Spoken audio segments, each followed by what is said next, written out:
নির্বাচনের আগে ও পরে বিএনপির জন্য কঠিন পরিস্থিতি আসছে।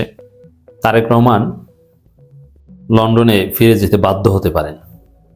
দর্শক, বিএনপি কিছুটা জানে এবং টের পেয়েছে। বিএনপির একজন চরম বিতর্কিত নেতা, পিওর ভারতের দালাল, ইন্ডিয়ান মাল বরকতুল্লাহ বুলু বলেছেন, সামনে কঠিন লড়াই অপেক্ষা করছে।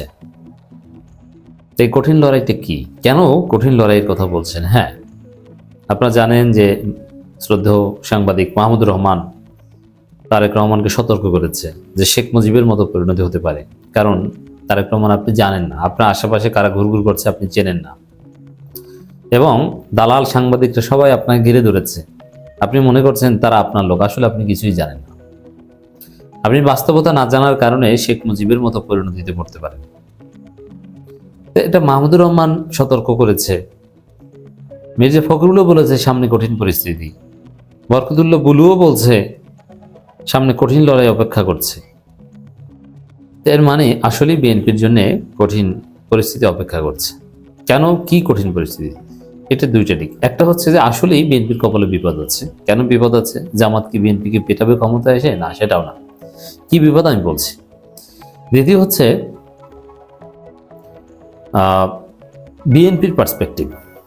প্রথম হচ্ছে যে বিএনপি কঠিন পরিস্থিতি বলতে একটা বিষয় বোঝে, বিএনপি ভোট চুরি করে ক্ষমতা আসতে চায়, সেইভাবে তারা প্রশাসন সেট আপ দিয়েছে। এখন বিএনপি যদি ভোট চুরি করতে না পারে, প্রশাসনকে তারা যেভাবে সেট আপ দিয়েছে ওইভাবে বহাল রাখতে না পারে, তাহলে তো তাদের স্বপ্ন খান খান হয়ে গেল। তো এই জন্যে বিএনপির যে সাজানো গোছানো চুরির, ভোট চুরির যে সংসার, এটা যদি ঠিকঠাক থাকে তাহলে বিএনপি বলবে সব ঠিক আছে, লেভেল প্লেইং ঠিক আছে, লেভেল প্লেইং ফিল্ড একদম ওকে। কিন্তু বিএনপি যখন দেখবে বা দেখছে যেভাবে প্রশাসন সাজিয়েছে, ভোট কারচুপির যে পরিকল্পনা করছে, এরা আসলে দিন শেষে পিছু হতে বাধ্য হবে। বাংলাদেশে, নতুন বাংলাদেশে কোনো কারচুপি দানাই বানাই চলবে না। তো বিএনপির কারচুপির সম্ভাবনা শেষ হয়ে গেলেই বিএনপি বলবে পরিস্থিতি ভালো না। তখন ইউনূসকে বলবে নিরপেক্ষ জামাতীয় অমুক তমুক নানান কিছু অলরেডি বলা শুরু করেছে। অতএব বিএনপি যখন দেখবেন আপনারা যে ভোট চুরি করতে পারছে না, তখনই তাদের কান্নাকাটি শুরু হবে, কঠিন লড়াই অমুক তমুক এগুলো বলা শুরু করবে। যেমন ডাকসুতে আপনারা দেখেছেন ছাত্রদল ভোট চুরি করতে পারেনি, তারপরে সাদিক কেন্দ্রের নামে ভোট চুরির নাটক সাজিয়েছে এবং কত কিছুই তো বলেছে, মিছিলও করেছে। তো এটা একটা রিয়ালিটি যে বিএনপি পছন্দ মতো চুরি করতে না পারলে তখন তারা পরিস্থিতির দায় দিবে, তখন কঠিন লড়াইয়ের কথা বলবে, নাম্বার ওয়ান। দ্বিতীয় হচ্ছে বিএনপি বাস্তবিক পক্ষে কি বিপদে পড়তে যাচ্ছে, ওটা মাহমুদুর রহমান যেটা বলেছেন এটি, তার চাইতে একটা ইনস্ট্যান্ট বিপদ আছে। 5 আগস্টের পর থেকে সোফার বিএনপি প্রফেশনালি চাঁদাবাজি করেছে, দুর্নীতি করেছে, টাকা পাচার করেছে। এখন মজার বিষয় যে চাঁদাবাজি আওয়ামী লীগ আমলে অনেকে করেছে, কিন্তু সবকিছুর প্রমাণ নাই, রেকর্ড নাই।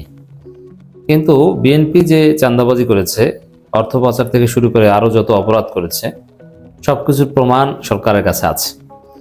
এখন বিএনপির অপরাধের প্রমাণ আছে আর বিএনপিকে কিছু বলবে না, পৃথিবীটা তো আর বিএনপির নয়।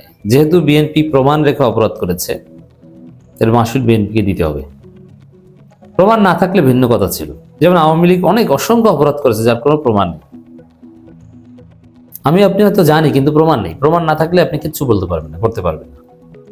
সেই জায়গায় বিএনপির সমস্ত অপরাধের রেকর্ড আছে।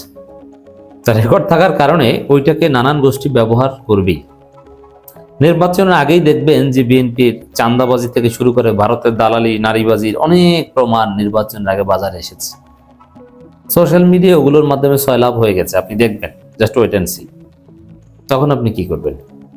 তো ওইটা একটা কঠিন পরিস্থিতি। যেহেতু আকাম করেছে, আকামের রেকর্ড আছে, নির্বাচনের আগে ওগুলো বাজারে আসবে, তখন বিএনপি ব্যাকফুটে চলে যাবে এবং চরম বেকায়দা করবে, নাম্বার ওয়ান। দ্বিতীয় হচ্ছে নির্বাচনের পরের কথা যদি বলি, যেহেতু নির্বাচনে বিএনপি জিততে পারবে না, তো বিএনপি বিরোধী দল হবে।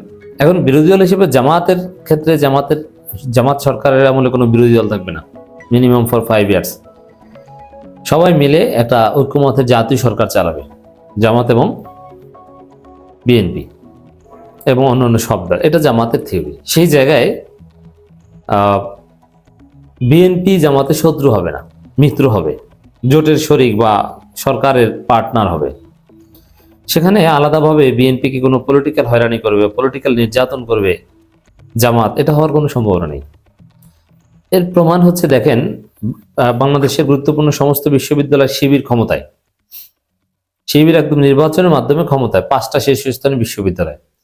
কিন্তু সেখানে শিবিরের যে সংখ্যাগরিষ্ঠতা, যে শক্তি এবং প্রশাসনিক পাওয়ার মিনস ছাত্র সংসদ নির্বাচনে তারা বিজয়ী, ওইটি তো প্রশাসনের একটা পার্ট। সেই জায়গায় শিবির চাইলে ছাত্রদলকে ক্যাম্পাস থেকে বের করে দিতে পারে। আবার ছাত্রদল ছাত্র নয়, তারা ছাত্র নামের অছাত্র, প্রকৃত ছাত্র, রানিং ছাত্র, তারা কেউ ছাত্রদল করে এরকম আপনি দেখাতে পারবেন না। আমি এরকম কাউকে চিনি না। ছাত্রদলে অনেক সিনিয়র নেতা আছে আমার বন্ধু, বড় ভাই, কিন্তু আমি একজনকেও চিনি না যে রানিং স্টুডেন্ট বাট ছাত্রদল করে। আমি এলাকায় এমন কাউকে চিনি না। আমার বেশ কয়েকজন বন্ধু কলেজ লাইফের এবং ইউনিভার্সিটি লাইফের, তারা ছাত্রদল করে, কিন্তু তারা তো আমার বন্ধু, আমার বাচ্চা তো বড় হয়ে গেছে, তো সেখানে তারা ছাত্রদল করে, এর মানে তারা রানিং স্টুডেন্ট হওয়ার প্রশ্নই আসে না। আমরা শিক্ষক ছিলাম অনেক আগে, শিক্ষকতার ক্যারিয়ার শেষ করে এখন অন্যভাবে আমরা আল্লাহর রহমত এস্টাবলিশড, কিন্তু তারা এখন ছাত্র রাজনীতি করে। তাহলে বুঝেন যে কোনো ছাত্র রাজনীতি ছাত্রদল করে না। তো সেই জায়গায় দর্শক, সব মিলে এই যে বিএনপি অপরাধগুলো করেছে, বিশেষ করে ওসমান হাদি হত্যাকাণ্ড, আবার চাঁদাবাজি করেছে, এরকম আরো মহা অপরাধে এবং অর্থ পাচার, এগুলো জামাত ক্ষমতা আসলে বিএনপি কিছু বলবে না, যেমন শিবির কিছু বলছে না, পিসফুলি কোএক্সিস্ট করছে ক্যাম্পাসগুলোতে, ছাত্রদলকে পূর্ণ অধিকার দিচ্ছে। ওইরকম জামাতও বিএনপিকে পূর্ণ অধিকার দিবে, বরং সরকারি রাখবে, কিছু বলবে না। কিন্তু যারা অপরাধ করেছে, যারা চাঁদাবাজি করেছে, অর্থ পাচার করেছে, তাদেরকে তো আর চুমো দিবে না। রাজনৈতিক কারণে বিএনপি কিছু বলবে না, কিন্তু অপরাধীদের বিচার করতে জামাত বাধ্য হবে, চাঁদাবাজের মূলোৎপাটন করতে জামাত বাধ্য হবে।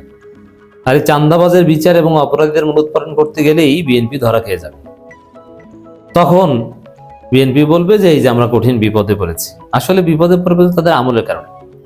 আরেকটা পয়েন্ট হচ্ছে, যদি নির্বাচন না হয়, নির্বাচন যে হবেই এটা একদিন, নির্বাচন একদিন আগেও বলা যায় না। নির্বাচন যদি না হয়, তাহলে ইউনূস সরকার, ইউনূস ব্যক্তি, ইউনূস চলে যাওয়ার সম্ভাবনা। আবার তার নিজের ভুল যদি না থাকে, অন্যের ভুলে যদি নির্বাচন না হয়, তাহলে ইউনূস থেকে যাবেন। ইউনূস থাকলে ইউনূস সরকারও অবৈধ অস্ত্র থেকে শুরু করে বিএনপির যে চাঁদাবাজি যেটা হয়েছে, যেটার বিরুদ্ধে মানুষ সবচেয়ে বেশি সোচ্চার, তার বিচার করতে বাধ্য হবে। তখন বিএনপি জেলে যাবে। এই ধরনের পরিস্থিতি বাংলাদেশে সৃষ্টি হতে পারে।